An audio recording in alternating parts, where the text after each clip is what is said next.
যে ফর্মটা আছে এটা সংবিধান সংস্কার পরিষদ সদস্যদের শপথ ফর্ম। আমরা কেউ সংবিধান সংস্কার পরিষদের সদস্য হিসেবে নির্বাচিত হইনি। জাতীয় সংসদ নির্বাচনে বিজয়ীরা সংসদ সদস্য হিসাবে শপথ নিলেও সংবিধান সংস্কার পরিষদে শপথ নেয়নি বিএনপির এমপিরা। এর মধ্য দিয়ে জুলাই সনদ ও হ্যাঁ ভোটের দাবি দাওয়া বাস্তবায়ন ঝুঁকির মধ্যে পড়েছে। জুলাই শহীদদের রক্তের সাথে এই জোচ্চুরির কারণে অনেকেই বিএনপিকে জাতীয় গাদ্দার আখ্যায়িত করেছেন। কেউ কেউ বলছেন, বেঈমানরা কেন নির্বাচনের আগে গণভোটে রাজি হয়নি এখন বুঝতে পারছেন। বিএনপির জুলাই আন্দোলনে কোনো অবদান ছিল না। জুলাই ছাত্রদের, জুলাই হাসনাতদের। অবশ্য রাজনৈতিক বিশ্লেষকরা মনে করেন এই শপথকে কেন্দ্র করে দেশে দ্বিতীয় জুলাই ঘটতে পারে। এই স্বাক্ষর না করায় বিএনপিকে ভবিষ্যতে আওয়ামী লীগের মতো বাংলাদেশ থেকে জয় বাংলা করে দিতে পারে জনতা। এটি ছাড়াও বিএনপির সামনে অপেক্ষা করছে আরও কিছু চ্যালেঞ্জ। চলুন সেগুলো সম্পর্কে একে একে জেনে নেওয়া যাক। জুলাই সনদ বাস্তবায়নে বড় চ্যালেঞ্জ বিএনপির। গণভোটে বিপুল সংখ্যাগরিষ্ঠতায় হ্যাঁ জয়ের পরও রাজনৈতিক, সাংবিধানিক ও বাস্তব সংকটের মুখে পড়তে পারে নতুন সরকার, যা কারণ হতে পারে বিএনপি সরকার পতনের। প্রথম দিনেই সংবিধানের দোহাই, যে দোহাই শুনতে শুনতে জনগণ গেল 15 বছর হাঁপিয়ে উঠেছিল। সংবিধানের দোহাই দিয়ে বিএনপির প্রতিনিধিগণ সংবিধান সংস্কার পরিষদের সদস্য হিসাবে শপথ না নেওয়ায় যে জটিলতা সৃষ্টি হয়েছে, দায়টা আগামী দিনে বিএনপিকেই মিটাতে হবে। এনসিপি নিজেই যখন জুলাই সনদে স্বাক্ষর করে নাই, সেখানে বিএনপি নোট অব ডিসেন্ট দিয়ে হলেও স্বাক্ষর মন্দের ভালো ছিল। তবে শুরু থেকেই বিএনপির অবস্থান স্পষ্ট ছিল না জুলাই সনদ নিয়ে। মাঠ পর্যায়ে অনেক নেতাকর্মী জুলাই সনদে না ভোটের পক্ষে ক্যাম্পেইন করেছে। জনগণের ইমোশনের পর হিসু করে ভোট হাতিয়ে নেওয়ার জন্য জনাব তারেক রহমান শেষের দিকে হ্যাঁ এর পক্ষে থাকার ঘোষণা দিয়েছিলেন। তারপরও অনেকে মাঠ পর্যায়ে বিরোধিতা করেছে। অবাক হয়েছি জুনায়েদ সাকি, ভিপি নূরদের কাণ্ড দেখে। এরা জুলাই আন্দোলনের সরব ছিলেন। জোটবদ্ধ হয়ে মন্ত্রিত্ব লাভমাত্র ইউটার্ন নিয়েছে তারাও। সংবিধানে তো কত কিছুই নাই, তাই বলে বাংলাদেশ স্থির অচল হয়ে বসে থেকেছে একদিন? সরকারি দলের সংবিধান সংক্রান্ত দোহাই দেওয়ার দুরাচার চলমান রয়েই গেল। তবে আখেরে এটা করে পার পাওয়া কঠিন। জুলাই সনদ কিন্তু জনমানুষের বুকে তাজা রক্তের বিনিময়ে লেখা।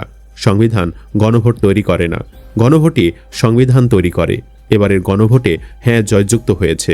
নির্বাচিত সাংসদ হিসাবে শপথের সাথে সাথে সংবিধান সংস্কার পরিষদের সদস্য হিসাবে শপথ না নিলে সাংসদ হিসাবে তার কি বৈধতা থাকতে পারে? আর গণভোট বাতিল হলে ত্রয়োদশ জাতীয় নির্বাচন এবং এর ফলাফল দুটিই তো অবৈধ হয়ে যাবে। জুলাই বিপ্লবের রক্তের সাথে বেইমানির পরিণাম ভালো হবে না। প্রাক্তন প্রধানমন্ত্রী শেখ হাসিনাও সংবিধানের দোহাই দিয়ে নির্দলীয় নিরপেক্ষ সরকারের অধীনে নির্বাচন দেন নাই। ছাত্র জনতার সংবিধান বিরোধী গণ অভ্যুত্থানের ফসল যে 2026-এর সাধারণ নির্বাচন বলে আজ সরকার গঠন করলেন, তার আগেই ঘোষণা দিলেন সংবিধানই নেই, তাই সংবিধান সংস্কারের সদস্য হিসাবে শপথ নেন নাই। বাবা মাকে অস্বীকার করার সন্তানের যেমন কোনো পরিচয় থাকে না, তেমনি জুলাই সনদ অস্বীকার করলে বিএনপি সরকারেরও অস্তিত্ব থাকবে কিনা সেটি একটি বড় প্রশ্ন।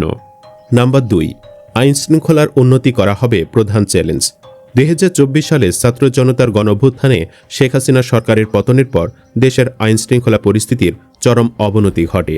বিশৃঙ্খল পরিস্থিতিতে মানুষের মধ্যে চরম ভীতির জন্ম দেয়। মবতন্ত্রের কাছে একরকম অসহায় আত্মসমর্পণ করে ডক্টর ইউনূস সরকার। যদিও অন্তর্বর্তী সরকারের তরফ থেকে বলা হয়েছিল যে কোনো গণঅভ্যুত্থানের পর আইন শৃঙ্খলা পরিস্থিতি এমন হতেই পারে। নতুন সরকারের সামনে নিয়ন্ত্রণহীন আইন শৃঙ্খলা পরিস্থিতি উন্নতি করার প্রথম চ্যালেঞ্জ। এখানে ব্যর্থ হলে বিনিয়োগ ও ব্যবসায়িক কর্মকাণ্ডে ব্যাপক প্রভাব পড়বে। নাম্বার 3, ভঙ্গুর অর্থনীতি পুনর্গঠন। আওয়ামী লীগ সরকারে রেখে যাওয়া উচ্চ মূল্যস্ফীতি এবং ব্যাংক খাতের বিশৃঙ্খলার মধ্যে নতুন সরকার দায়িত্ব নিচ্ছে। দুর্বল অর্থনীতিকে পুনর্গঠনই নতুন সরকারের সামনে সবচেয়ে বড় ও তাৎক্ষণিক চ্যালেঞ্জ।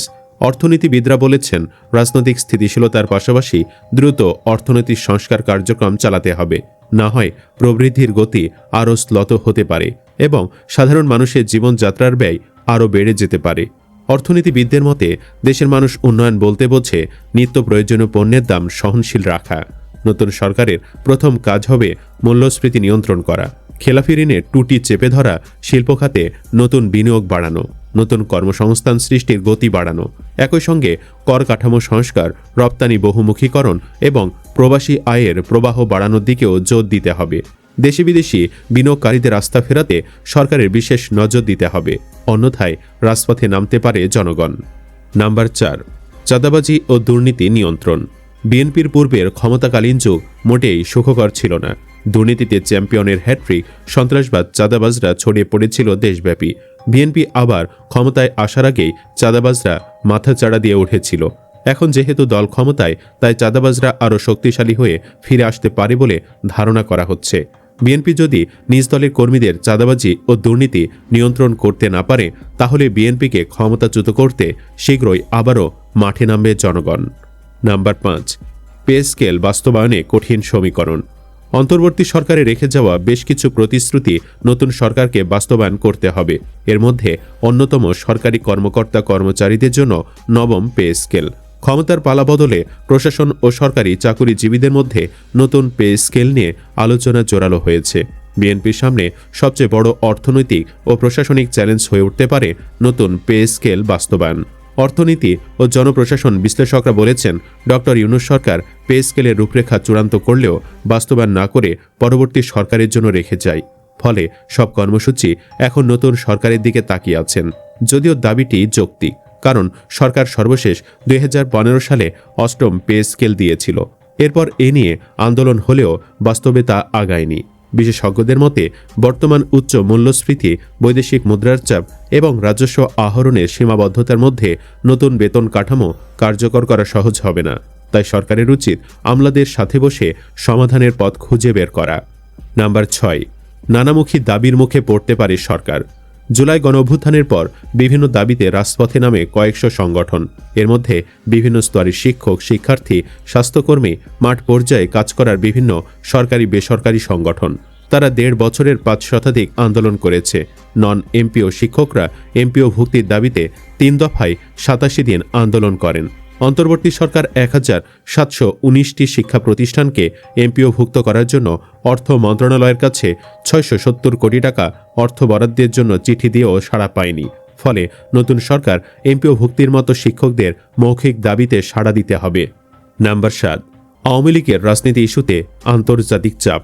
দলের কার্যক্রমে নিষেধাজ্ঞা থাকা আওয়ামী লীগের রাজনীতি পুনরায় চালুর প্রশ্নে আন্তর্জাতিক ও কূটনৈতিক মহলে চাপ সৃষ্টি হতে পারে, এমন আশঙ্কা উড়িয়ে দিচ্ছেন না অনেকেই।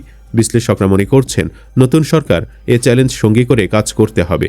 সরকারের সামনে পররাষ্ট্র নীতিতে মর্যাদা ও সমতার ভিত্তিতে সম্পর্ক পুনর্গঠনের চ্যালেঞ্জ ও সম্ভাবনা তৈরি করতে হবে।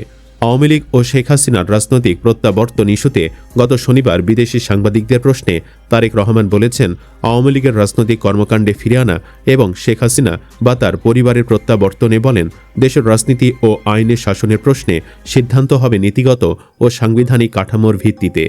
নাম্বার 8, দুর্যোগ মোকাবেলা চ্যালেঞ্জ থাকবে। বাংলাদেশ বিশ্বের অন্যতম জলবায়ু ঝুঁকিপূর্ণ দেশ। ঘূর্ণিঝড়, বন্যা, নদী ভাঙ্গন ও লবণাক্ততার মতো সমস্যাগুলো মোকাবেলায় কার্যকর দুর্যোগ ব্যবস্থাপনা ও দীর্ঘমেয়াদী অভিযোজন পরিকল্পনা বাস্তবায়ন বড় চ্যালেঞ্জ থাকবে নতুন সরকারের সামনে। এছাড়া সরকারের সামনে থাকবে বিভিন্ন রাষ্ট্রীয় প্রতিষ্ঠান সংস্কার, বিগত সরকারে রেখে যাওয়া একচেটিয়া কূটনৈতিক সম্পর্কে ভারসাম্য আনা, তরুণ প্রজন্মের প্রত্যাশা পূরণের মতো জনগুরুত্বপূর্ণ এজেন্ডা।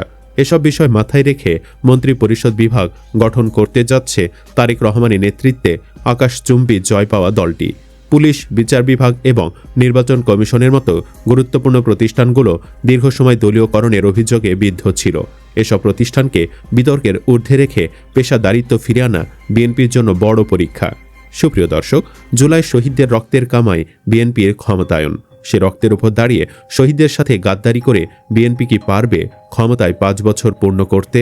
কমেন্ট বক্সে ইয়েস বা নো লিখে জানিয়ে দিন আপনার মতামত। ভিডিও ভালো লাগলে লাইক দিন এবং চ্যানেলটি সাবস্ক্রাইব করুন। ধন্যবাদ।